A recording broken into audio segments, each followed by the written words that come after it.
Hello, everyone. Happy Tuesday. Reverend Sarah Grady from St. Paul's United Church in Paris here.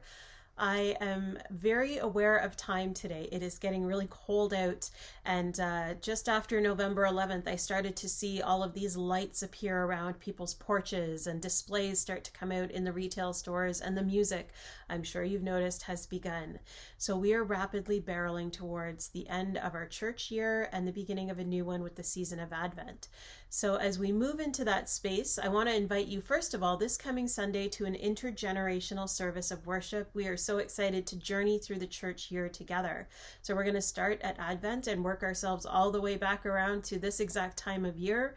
And the time of year that we're still in is called Ordinary Time in the season after Pentecost. So we are moving towards that blue season, that Advent season, and in preparation for that, we are going to be journeying through Advent using a resource called Close to Home by a group called Sanctified Art, and they have created this beautiful Advent resource this year that really speaks to where we're at in our world in terms of our recovery from the pandemic and where people are at with virtual spaces and all of that kind of stuff. So there's going to be some opportunities for you to engage in some stuff in person as well as at home. There's going to be an Advent devotional that's available to you if you'd like to engage in that. We have a Advent calendar that we're going to be making available. You can put that on your fridge and have some fun with that throughout the month of December.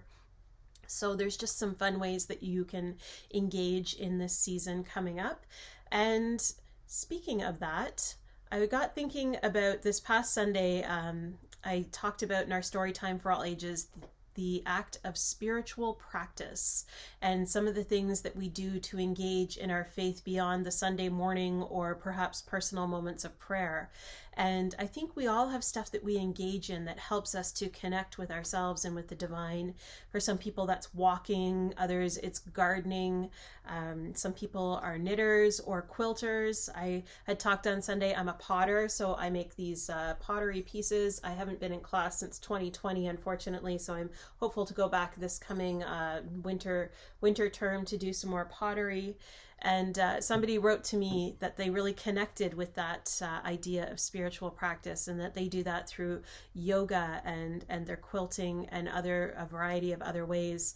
I talked about a journal that I have, and they said, oh, I also have a journal. I need to write stuff down, and it helps me to remember and connect with thoughts that I've had later on when I've had time to process them. So some of the things that are going to be offered during Advent are ways to do that. So that Advent devotional that I talked about during our services, we're going to be engaging in, of course, our usual themes of hope, peace, joy, and love. But alongside those, there are going to be themes of homesick, laying the foundation, a home for all, seeking sanctuary, and then on Christmas Eve, my favorite of the titles and themes is called Invited Home. So I'm really excited for that.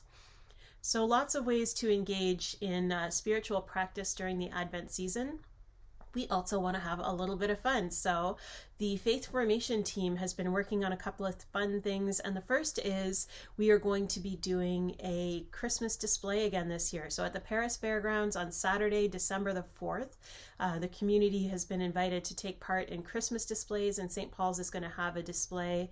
And we would love your help getting our display ready. So we're going to have time after school. So we're hopeful for some young people and their families to come out either Wednesday, Thursday, or Friday that week. That's December 1, 2, or 3 after school. Come on out while we still have the light, and we'll do a little bit of work on our Christmas display together. It'll be outdoors, so safe and socially distanced if we need to be, and we're going to have some fun with that this year. So that's the first thing. The second thing is, in the month of October, we had so much fun doing our scavenger hunt for our anniversary Sunday service that we decided that an Advent scavenger hunt was in order. So one has been created by Laurel Winger, or Laurel Grieve, as most of you know her as. So Laurel has created another scavenger hunt. It looks really fun, and that's going to be coming available as well. So another photo scavenger hunt with some other items to scavenge or little things to do for a little bit of fun. And we're going to have that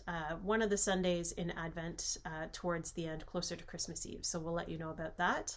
So lots of things happening. I was saying to somebody the other day, we had 18 months of nothing really happening because we couldn't do anything with all the shutdowns, and now it seems like we're doing everything. So in this what can be a very busy and overwhelming season, I hope as we journey towards it together and through it together, that there is moments to pause and breathe and do those spiritual practices that might help ground you and bring you back from the chaos into moments where you feel centered and connected. I hope that you are having a great week. If you want to get in touch with me about anything today, please do email me, give me a call, shoot me a text, and wherever you are this day, of course, I hope that you're safe, I hope that you're well, and as always, I hope I get to see you soon. We'll talk to you later, friends.